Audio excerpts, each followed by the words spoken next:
Pai do Senhor, igreja, gostaria de ler com a igreja o Salmo 121.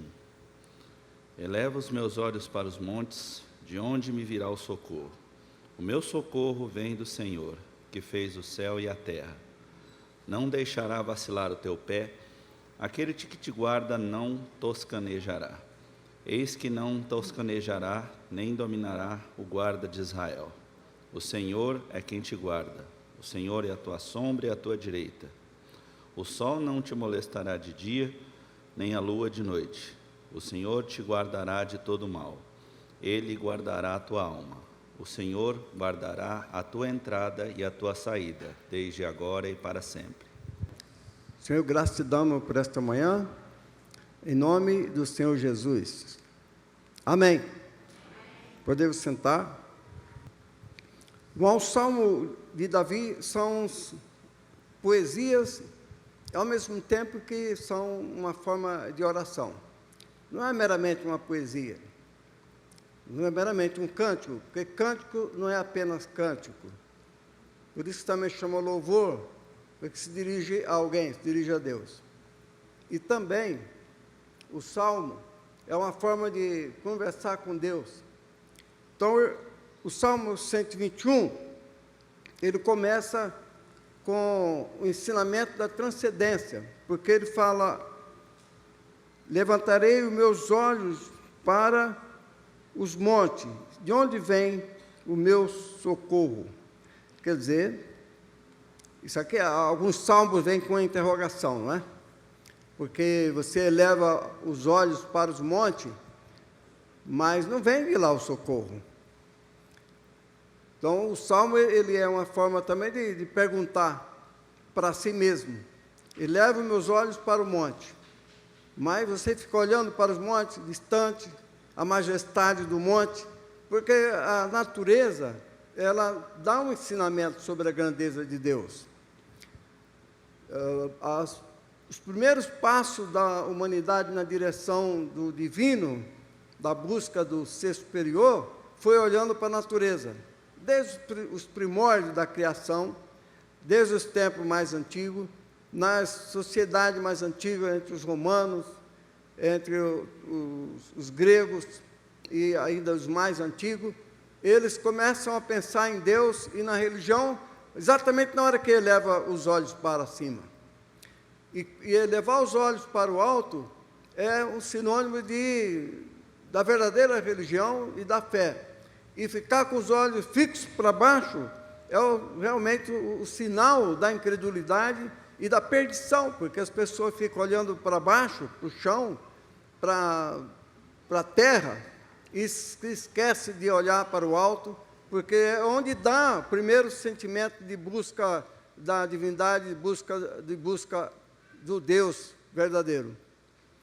Então ele diz: levantarei os meus olhos para os montes, mas que não é só os olhos físicos. Davi estava falando também dos olhos espirituais que contemplam. Os olhos, nossos olhos físicos, eles veem muita coisa, mas contemplam muito pouca coisa. As pessoas, às vezes, leem a Bíblia, lê com os olhos físicos, vê as letras, aprende a ler, aprende a escrever, mas não aprende a elevar a alma, elevar os olhos, não aprende a transcendência que está além da letra. Então ele diz: levanto meus olhos para os montes, de onde vem o meu socorro. Tanto é que falta a interrogação, algumas Bíblias trazem a interrogação, porque depois ele diz: o meu socorro vem do Senhor que fez o céu e a terra. É o primeiro reconhecimento de Davi, já é 1000 anos antes de Cristo, é o reconhecimento de que Deus criou todas as coisas. É o reconhecimento da ideia do conservadorismo de Deus, da terra, da existência, da criação, de tudo mais, em que o socorro vem do Senhor. O socorro, você vê que os montes estão muito distantes, mesmo quando você contempla, olha com os olhos físicos, você vê ele muito distante, mas do outro lado você vê que existe um socorro. Socorro é sempre uma coisa próxima, é sempre alguma coisa que está ao lado, não é algo que está distante, Não é um número de telefone que você pede socorro pela ambulância e às vezes nem chega, né? Eu tenho um amigo, que perdi esse amigo, né? Na companhia que eu trabalhava, que ele teve um mal, sentiu mal, gritou, me ajudem, caiu e morreu. Quer dizer, aí chamaram a ambulância lá na rua Uruguai. A ambulância nunca chegou. Chegou depois de 1 ou 2 horas, para dizer que o homem estava morto. Então, não existe um socorro. As pessoas, às vezes, confiam muito nessas coisas, né? Acha que a ambulância vai chegar a tempo. E tem gente que é tão preocupada com socorro que forma seus filhos para médico, né? Muita gente rica gasta tudo para formar um filho na medicina, porque acredita que vai ter uma certa segurança, né? Que o médico vai estar perto, né? Mas nunca está.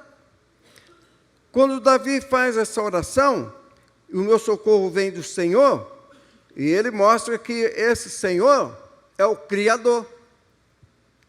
Quer dizer, Adonai, meu Senhor, é Yahvé, aquele que é. Davi está mostrando aqui, está definindo o Deus verdadeiro, está definindo o Deus Criador. O meu socorro vem de Yahvé.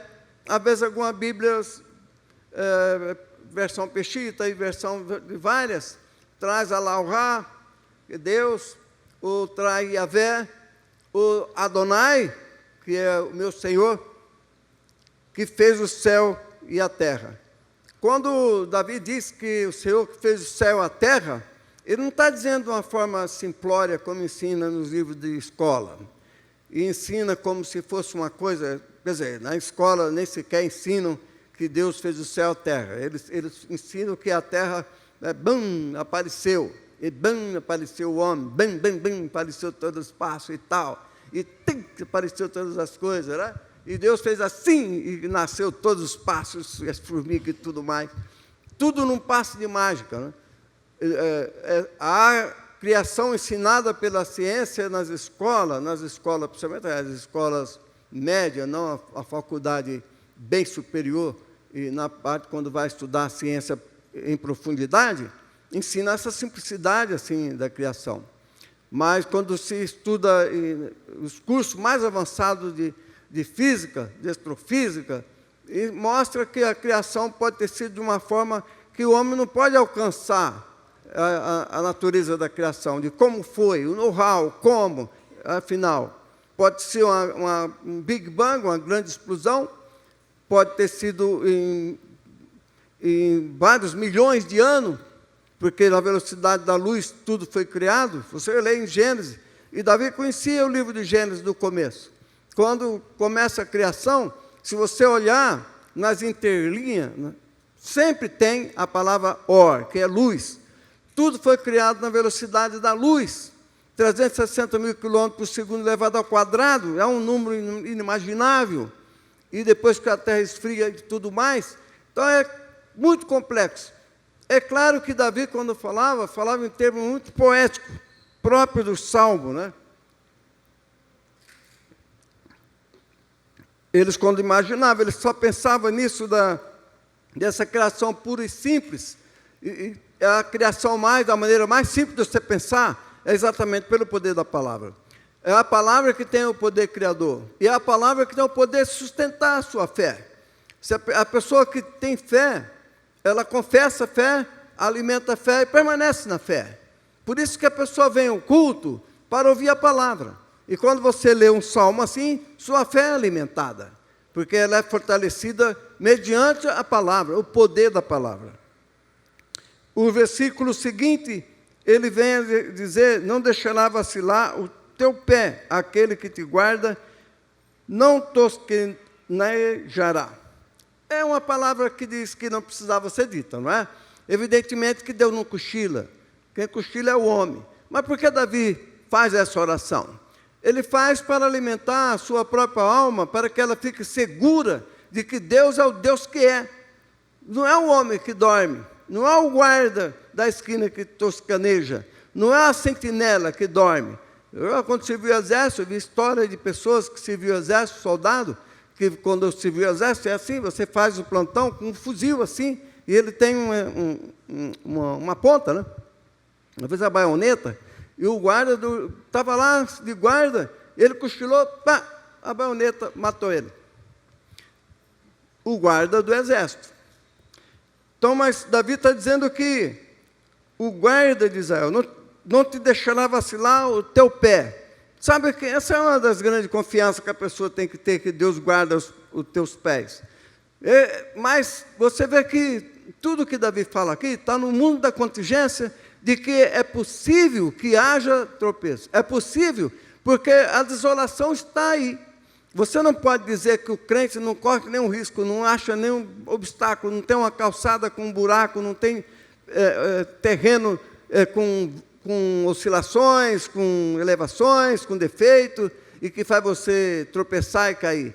O mundo está cheio dessas coisas, porque o mundo é um lugar da contingência, da deficiência, dos problemas. E ele diz aqui, não deixará vacilar o teu pé, é porque tem obstáculos. Se não houvesse, não precisava haver uma promessa para aquilo que não tinha risco nenhum. Se você andasse pelo mundo e não tivesse risco nenhum, não precisaria de uma palavra de Deus prometendo que o teu pé não tropeça, porque não havia aonde tropeçar. Mas existe.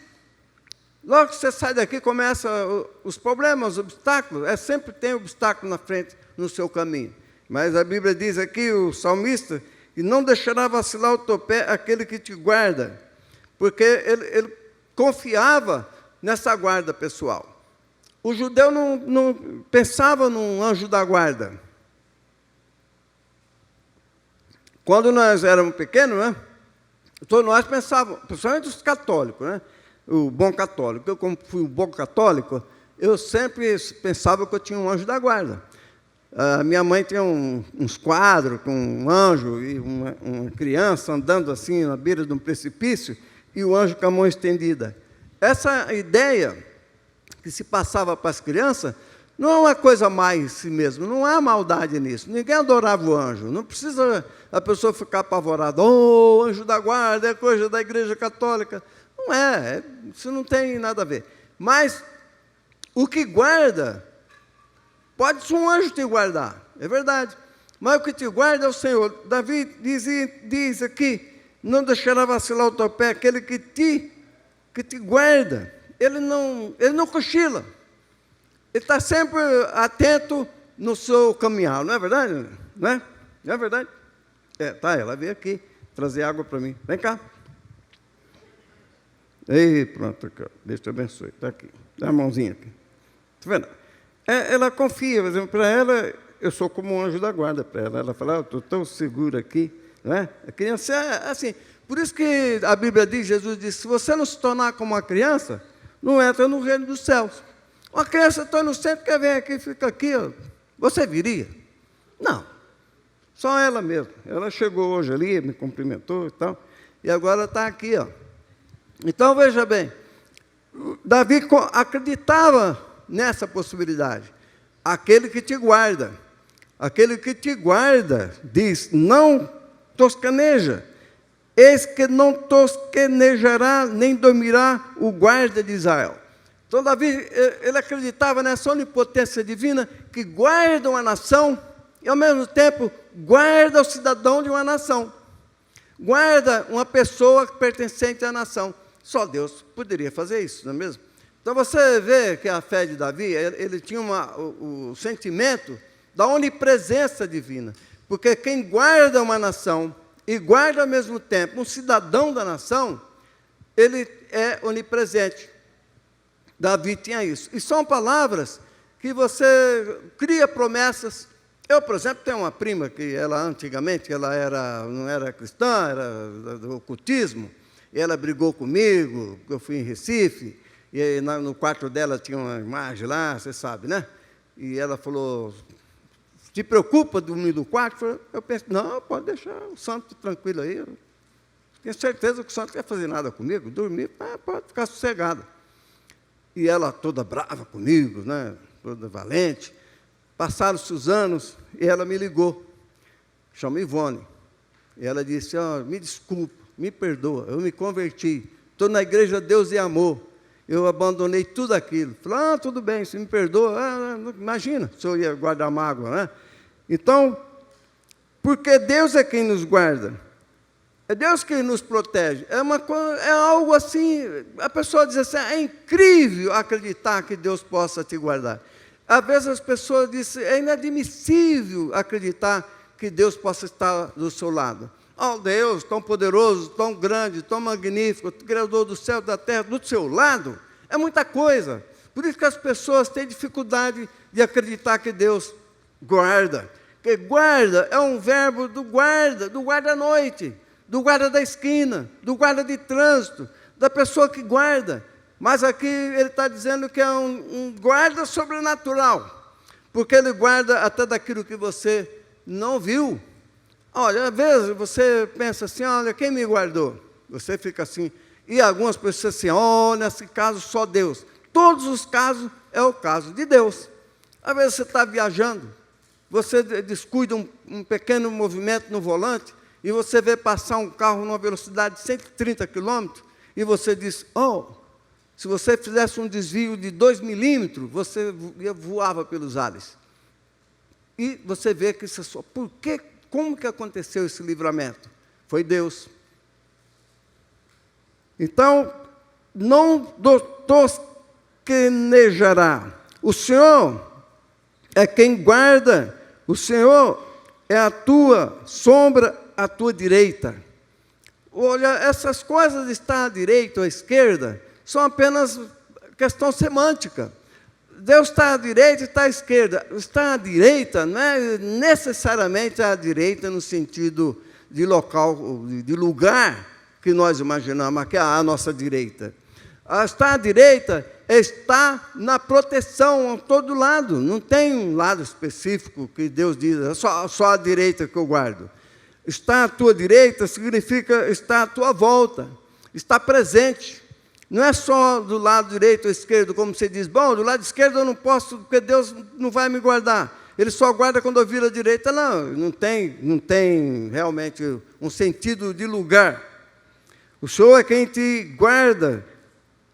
E diz aqui, é a tua sombra à tua direita. Você imagina como é que Deus pode ser a sombra dele à nossa direita?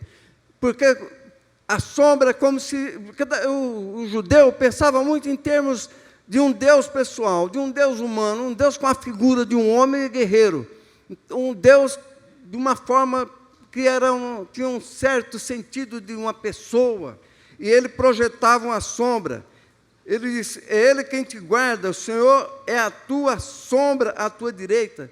Quer dizer, na hora que está em situação difícil, Ele cria uma sombra à tua direita. Não é necessariamente a direita, considere isso, mas em toda a sua volta. Em que momento? Em vários momentos da dificuldade.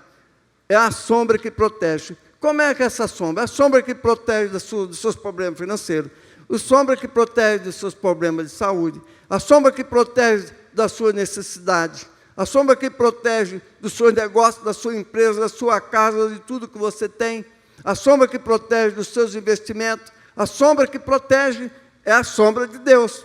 A sombra de Deus não quer dizer necessariamente que seja uma sombra que está aqui e o sol não está, já não tem sombra. A sombra é um reflexo da presença de Deus.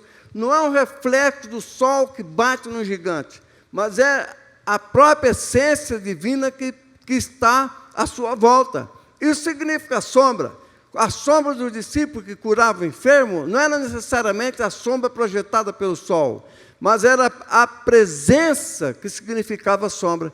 Então, a sombra à tua direita ou à esquerda, o sol não te manifestará de dia, nem a lua de noite. Ninguém se machuca com a lua.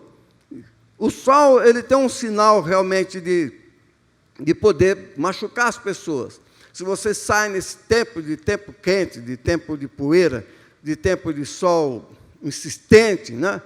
Incandescente, um sol ameaçador, que até 9 horas você sai, depois das 9 você evita.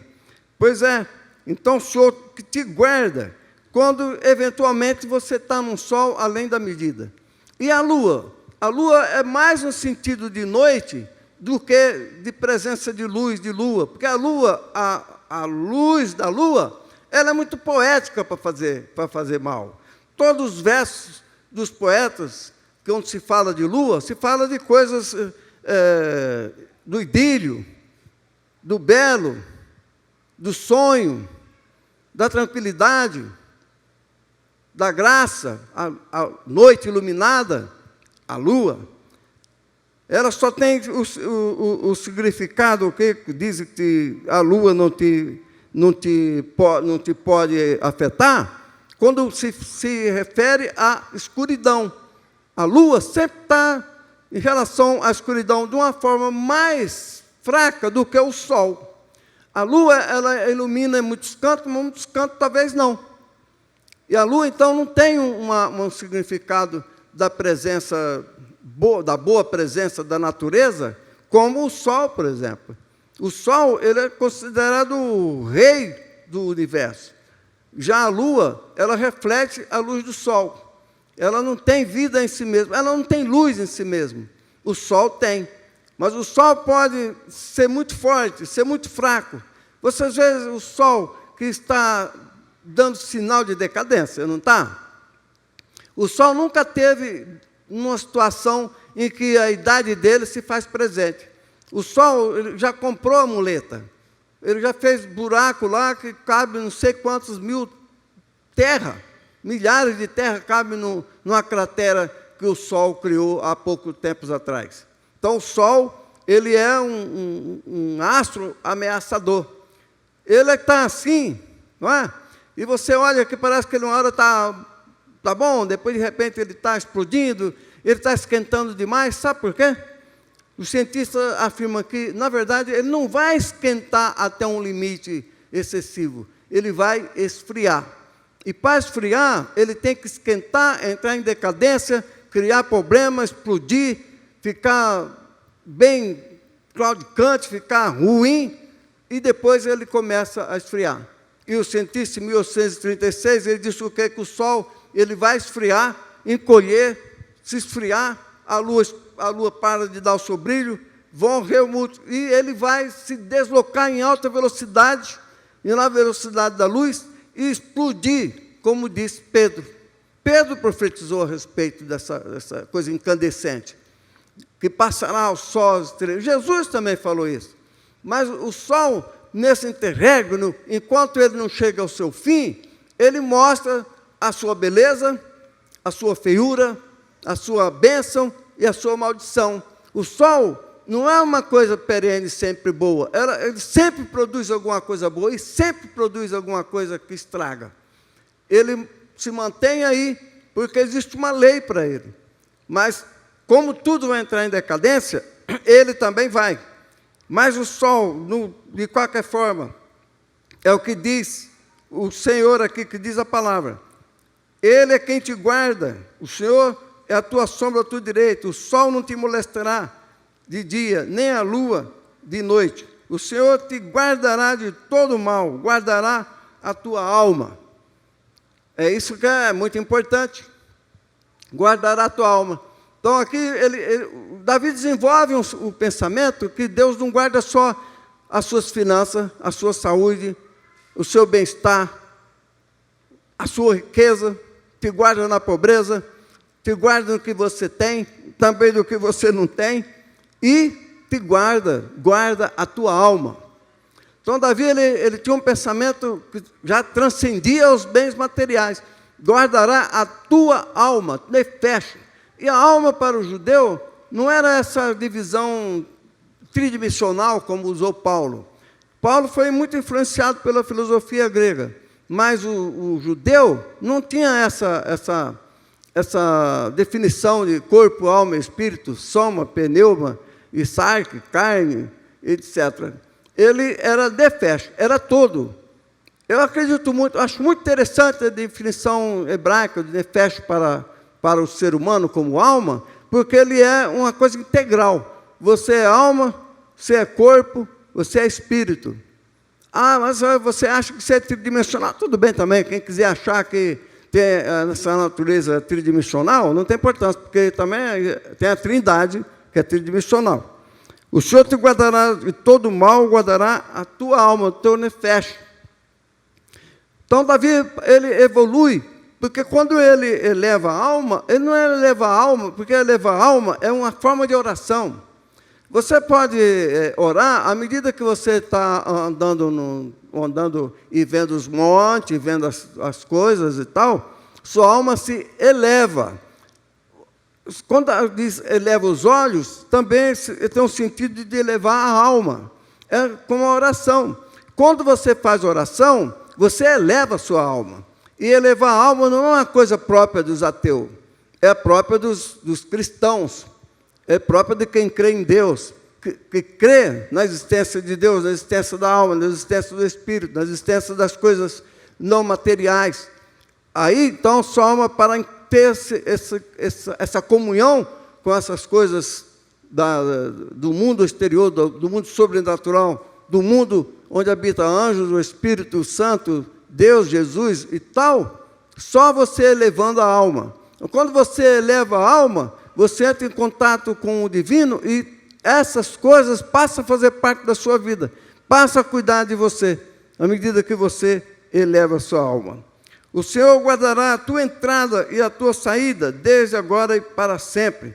É o versículo último do Salmo 121, em que ele faz, então, uma síntese. O Senhor guardará a tua entrada. Então, Davi está pensando aqui nos movimentos do ser humano. O judeu tem isso em muita conta. Por isso que ele coloca nos seus umbrais, às vezes aquela caixinha que ele coloca lá, tem alguma palavra da Torá, e dando o significado da presença de Deus, que Deus guarda a entrada e a saída, porque quando você sai, você abre a porta, quando você entra, você abre e fecha a porta.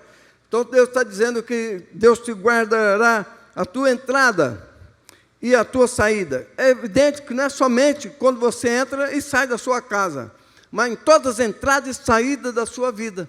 Em tudo o que você faz, há entrada e saída. A vida é assim, você está entrando e saindo em pensamentos, em obra, em oração, quando você busca Deus, você entra na presença de Deus, mas você não fica eternamente nas nuvens. Aí você sai, você conversa com alguém, evangeliza, você entra, depois que você sai, virou da esquina, você já saiu, você entrega um folheto para que a pessoa tenha uma comunhão com Deus, você entrou, mas quando você acaba de entregar e dá uma volta, meia volta, e um terço da volta, sai daquele lugar, você saiu.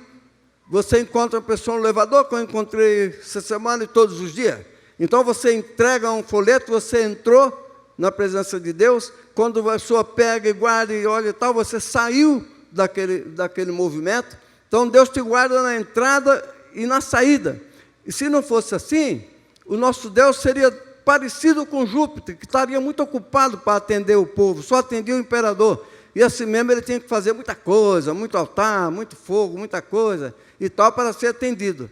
Então ele não tinha tempo para atender o povo. Por isso que deu revolução em Roma, porque o povo, os deuses romanos, só atendiam os imperadores. O povo, quando viu que chegou Jesus, cuja presença e a divindade estava se interagindo com o povo, o romano ficou muito enciumado e começou a perseguir os cristãos, porque uma era a palavra de Jesus, dizendo que ouve Israel, só há um único Deus, eu sou o Senhor, e outra era a religião dos estoicos, dos epicuristas e das divindades romanas, que era grego-romano, que tinha uma ocupação muito importante, não podia atender o povo. Agora, aqui Davi mostra que o Senhor Todo-Poderoso guarda a entrada e a tua saída. E essa presença de Deus que guarda a entrada e saída nos movimentos da vida, porque quando está falando entrada e saída, irmão, não é quando você entra no templo e quando você sai no templo. Não é somente quando você entra no carro e abre a porta do carro. E veja que é importante quando Deus guarda, quando você entra no carro, dá a partida, e quando você chega no lugar, sai e fecha a porta. Toda a nossa vida é entrada e saída. Você está sempre vivendo essa realidade de todas as coisas. Quando você começa a fazer um negócio, quando você começa a ler um livro, quando você está aqui, está ali, você está sempre em movimento, pois Deus é o Deus onipresente que guarda a sua entrada e a sua saída, onde você está, onde você está trabalhando. Se você imagina que Deus guarda a sua entrada e a sua saída, Quando você está trabalhando numa empresa muito importante ou numa empresa muito pequena e você tem consciência, alimenta essa palavra do salmista, que ele te guarda na entrada e na saída, você é vitorioso em todos os empregos que você ocupa. Por isso que a Bíblia diz para você orar pelos seus patrões, seus gerentes. Eu fazia isso e ganhava aumento, você vê? Eu fazia isso e era bem tratado. Eu fazia, só agradecia. Que eu me lembro, eu nunca pedi aumento. Às vezes até um diretor da empresa chegou para mim e falou: não, você não pede aumento. Eu falei: não. E ele dava. E um dia eu dei um conselho para ele, ele falou: olha, que conselho bom, fala para o financeiro fazer mais um salário, um cheque de um salário para você. Seria hoje, eu ganhava, vamos supor, 10 mil, faz mais um cheque de bônus nesse mês, ganhou mais um salário. Entrada e saída. Por isso que quando a Esté entrou, ela entrou e saiu vitoriosa. Quando você faz oração pela empresa que você trabalha, e você entra, você tem que acreditar no sobrenatural. Porque é aí que Deus age, e você não sabe como, vem uma bênção para você. Vem um aumento sem você pedir. Um bom negócio. É a entrada e a saída. Davi, ele mostrou essas realidades. Deus é o guarda fiel do seu povo. Um cântico dos degraus. Sabe o que é cântico dos degraus? Você está vendo esse degrau aí da igreja? Está vendo, né? É você subir os degraus, e cada degrau você dá um salmo, uma palavra. Às vezes eu desço o degrau lá de casa, tem uma escadinha. Então você desce. Você pode descer os degraus dizendo: Shalom, Adonai, glória a Deus, glória, chega lá no fim. Então os cantos do degrau é você subir ali os degraus e dizer: não deixará vacilar o meu pé, ele me guarda na entrada e na saída, o sol não molestará. Que sair nesse sol precisa ter um bom guarda-chuva, um bom guarda-sol, porque está muito difícil, não é? Hoje eu fui votar, faz uma caminhadinha curta, e já cansa de tanto ar que está pesado, e o sol que está muito terrível. O Senhor guardará a tua entrada e a tua saída, desde agora e para sempre. Aqui, Davi, ele medita no Olano todo, né? No eterno.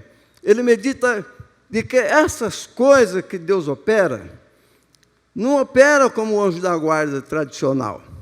De vez em quando, talvez, fala aqui então que é desde agora e para sempre, em todo momento, desde agora, o tempo presente e o tempo futuro. Jesus conhecia esses termos hebraicos, o tempo presente e o tempo futuro. O agora e o agora não, e o ainda não. Deus te guarda agora e num futuro escondido que você não sabe, desde agora e para sempre. Essa palavra de para sempre é que revela uma guarda, uma proteção sobrenatural das coisas futuras que ainda não aconteceram. Aí está Davi concluindo que a proteção de Deus vai além do presente. Guarda além daquilo que você ainda não viu, que você ainda não sabe. Você não sabe o que vai acontecer depois que você sai da porta. Você não tem a mínima ideia. Você não tem ideia do que está um passo além da sua vida. Nós tínhamos aqui alguns vizinhos que a preocupação era perturbar aqui o culto, né? E eu lembro um dia, falou: cuidado esse povo, né? Uma moça jovem, vendo televisão, morreu. Chamaram, vivia, né? O outro ali veio aqui na porta da igreja, você sabe que eu tenho uma arma, eu posso vir aqui. Falei: vem, experimenta para você ver. Aí não deu muito tempo, o Senhor despachou ele dali. Tinha outro aqui, vizinho aqui. Ele chegou aqui, contratou um bêbado, o bêbado saiu batendo nos carros, um pedaço de pau. Pá, e ele dando gargalhada. E ele estava com a caminhonete D20 dele ali, chique, rico, né? Dando gargalhada, porque estava quebrando os vidros dos crentes. Aliás, não quebrou nenhum. Mas o bêbado não sabia.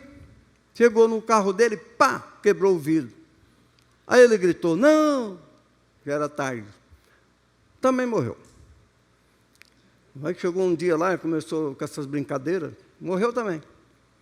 Então, olha, as pessoas não devem se levantar contra os filhos de Deus, nem contra a igreja, porque é risco sério. Porque Deus guarda no presente e no futuro. Eu sofri perseguição. Né? E um dia eu só fiz uma oração. Eu não vou fazer duas, é uma só. Olha, o delegado saiu do Clube Ipanema, no meio do caminho, morreu. O padre que vivia falando na Rádio 79 foi transferido para Roma. O radialista que ficava falando coisa lá, me ameaçando, perdeu o emprego. Sumiu todo mundo. Só fiz uma oração. E você não ora assim, ó, Senhor, pune. Não, você só entrega na mão de Deus. Você não pode pedir punição. Você não sabe o que Deus vai fazer. Porque é mistério. Então, Deus guarda agora e para sempre. Amém? Amém. Vamos ficar de pé. Vamos levantar as mãos. Senhor, graças te damos por esta manhã. De sol, que tu nos guarda do sol. Da noite, nos guarda da escuridão e dos problemas noturnos. Nos guarda desde agora e para sempre. O Senhor te abençoe, te guarda e te guarde e faça resplandecer seus olhos sobre ti e tenha misericórdia de ti. Amém.